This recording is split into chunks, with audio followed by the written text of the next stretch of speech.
अब देखिए तीसरा नंबर वाले क्वेश्चन को, देखिए तीसरा नंबर वाले क्वेश्चन बढ़िया समझिए पहले कि जैसे कि कुछ वास्तविक संख्याओं के दशमलव प्रसार नीचे दर्शाए गए हैं। दर्शाए गए हैं का मतलब दिखाए गए हैं। देख लीजिए, प्रत्येक स्थिति के लिए निर्धारित कीजिए कि यह संख्या परिमेय संख्या है या नहीं। यदि परिमेय संख्या है और p बटा q के रूप की है, ठीक है, मतलब अगर परिमेय संख्या भी है और p बटा q के रूप में है तो q के गुणनखंड के बारे में आप क्या कह सकते हैं वही बताना है। तो देखिए यहाँ पर ध्यान दीजिएगा, एक नंबर में दिया है 43.1 2 3 4 5 6 7 8 9 तक दिया है और यहाँ तक रुक गया है।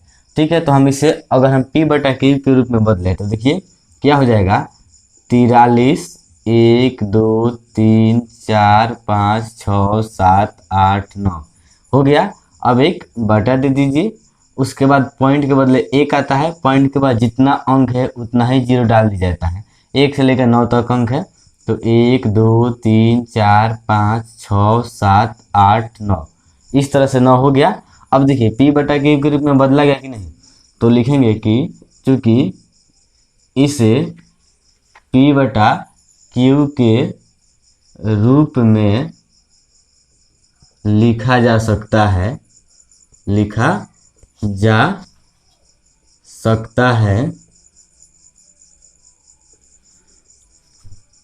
इसलिए यह क्या है, परिमेय संख्या है, जिसे p बटा q के रूप में बदला जा सके, परिमेय संख्या है। यह एक परिमेय संख्या है, लिख दिया गया। उसी प्रकार दूसरा नंबर देखिए कि यह परिमेय संख्या है कि नहीं। तो देखिए यहाँ पे क्या है कि 0 पॉइंट इस तरह से 1 2 0, उसके बाद 1 2 डबल 0, 1 2 ट्रिपल 0, 1 2 इसी तरह 4 0, फिर इसके बाद आप खुद सोचिए क्या आएगा, 1 2 फिर 5 0 लगा देंगे, फिर उसके बाद 1 2 6 0 लगा देंगे। यानी कि ये अंत होने वाला नहीं है, यहाँ पर दिखा भी दिया है अंत होने वाला नहीं है, ठीक है ना, मतलब दूसरा दूसरा दूसरा दूसरा अंक कैसे आता चलेगा। तो देखिए इसे यहाँ पे क्या लिखेंगे कि यहाँ पे लिख सकते हैं इसे, अगर इसे आप p बटा q के रूप में बदलिएगा ना तो नहीं बदलेगा। देखिए अगर हम बदलना चाहे ज़बरदस्ती भी तो नहीं बदल पाएंगे। देखिए आपको दिखाते हैं, जैसे पॉइंट के बाद इधर वाला जितना अंक उसको हम लिखते हैं तो लिख देंगे 1 2 0, फिर 1 2 डबल 0, 1 2 ट्रिपल 0, 1 2 4 0 बैठा दिया गया। अब डैश डैश डैश दिया है तो हम बटा लगाते हैं, पॉइंट के बदले क्या आएगा, 1 आएगा ना। अब 1 के बाद देखिए यहाँ से यहाँ कितना अंक है, आप काउंट करके शायद बताइएगा कि 1 2 3 4 5 6 7 8 9 10 11 12 13 14 15 16 17 18 है। तो आप यहाँ पर 18 0 लगा दीजिएगा, 4 5 6 7 8 9 10 11 12 13 14 15 16 17 18। अब ध्यान दीजिए कि यहाँ पे खुद बताया है कि ये संख्या और भी आगे जा रहा है, तो और भी जाने का मतलब है कि इसमें और संख्या है उसको भी जीरो बैठाना है। तो जितना संख्या है उतना ही जीरो बैठाएंगे। पता ही नहीं चल रहा है कि कितना संख्या हम यहाँ पर दिखाई दे रहा है कि कितना जीरो बैठाएंगे, तो ये पता ही नहीं चल रहा है। इसका मतलब हुआ कि इसे p बटा q के रूप में हम लोग चेंज नहीं कर पाएंगे। तो लिख देते हैं यहाँ पर कि इसे p बटा q के रूप में नहीं लिखा जा सकता है, अतः यह क्या है, परिमेय संख्या है, अपरिमेय संख्या है। ठीक है, आया समझ में ना कैसे कि अपरिमेय संख्या है। अब देखिए लास्ट वाला तीसरा नंबर क्या है। तीसरा नंबर पे क्या क्या है, 43.12 करके इस तरह 9 तक अंक दे दिया है और देने के बाद यहाँ पे एक रेखा चलाया है। उस रेखा को बार लाइन बोला जाता है, ठीक है ना, रेखरिंग बार लाइन इस तरह से बोला जाता है। इसका मतलब समझिएगा क्या होता है, जैसे कि छोटा सा एक संख्या लेते हैं 8.2 और इस पर हम एक लाइन खींच दे ऊपर, तो इससे हम लाइन हटाए ना तो देखिए किस तरह हो जाएगा 8.2 2 2 2 2 2, मतलब ये रुकेगा नहीं, चलते रहेगा।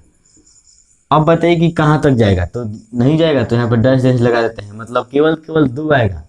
ये नहीं कि 2 के बाद 3 4 5 आएगा, नहीं, केवल 2 ही आएगा।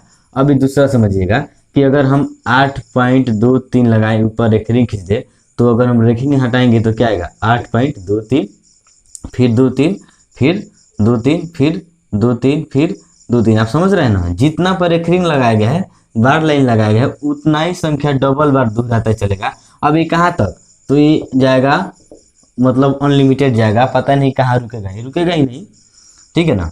उसके बाद समझिए एक तीसरा एग्जाम्पल कि अगर हम यहाँ पर 8 पॉइंट, चाहे दूसरा एग्जाम्पल लेते हैं 2.36 इस तरह से करके, और यहाँ से यहाँ तक हम क्या करें कि लाइन खींच दे, तो जब ये दोहराएगा ना, इसको हटाएंगे तो यह बन जाएगा 2.3656, और जहाँ से ये रेखरिंग लगा हुआ है, लाइन लगा हुआ है, ठीक है ना, बार लाइन लगा है, वहाँ से डबल मारेगा। देखिए किस तरह से, जैसे कि 656 656 656, इस तरह से चलते जाएगा, ये रुकने वाला नहीं है। और इस तरह के सभी संख्या को हम p/q के रूप में भी लिख सकते हैं, ठीक है ना। आप 9th क्लास में भी पढ़ लिए होंगे, देखिएगा वहाँ पर 0.5 दिया होगा और बोला होगा कि इसे p/q के रूप में बदलिए, ठीक है। तो रेखरिंग लगा हो, जितना भी लगा हो, सबको p/q के रूप में बदला सकता है, बहुत आसान होता है, ठीक है। तो यहाँ पर दिया है 43 पॉइंट लेकर इस तरह से 1 से लेकर 9 तक, तो हम लिखते हैं यहाँ पर कि चूँकि इसे p/q के रूप में लिखा जा सकता है, क्योंकि इसे p/q के रूप में लिखा जा सकता है, अतः यह क्या है, परिमेय संख्या है। भले ही यह डैश जैसा आप लगा दीजिएगा ये लाइन हटाकर, लेकिन यह p/q के रूप में लिखा जा सकता है। यही कारण है कि ये परिमेय संख्या है, ये नहीं कि इसे हम अपरिमेय संख्या लिख देंगे, इसको देखा देखी कि हाँ ये भी अपरिमेय है तो ये भी जाएगा, नहीं।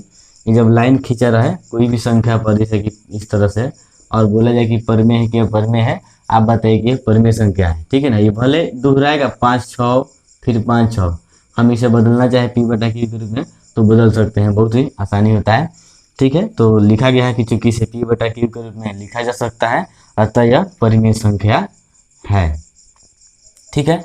इस तरह से हमने तीसरा नंबर का 1 2 3 क्रमशः करके तीनों को हल कर लिया है, और इस तरह से हमने प्रश्नावली 1.4 को भी खत्म कर दिया, और यहाँ तक हमने एक पार्ट वास्तविक संख्या का सफ़र हम लोग का ख़त्म हो गया।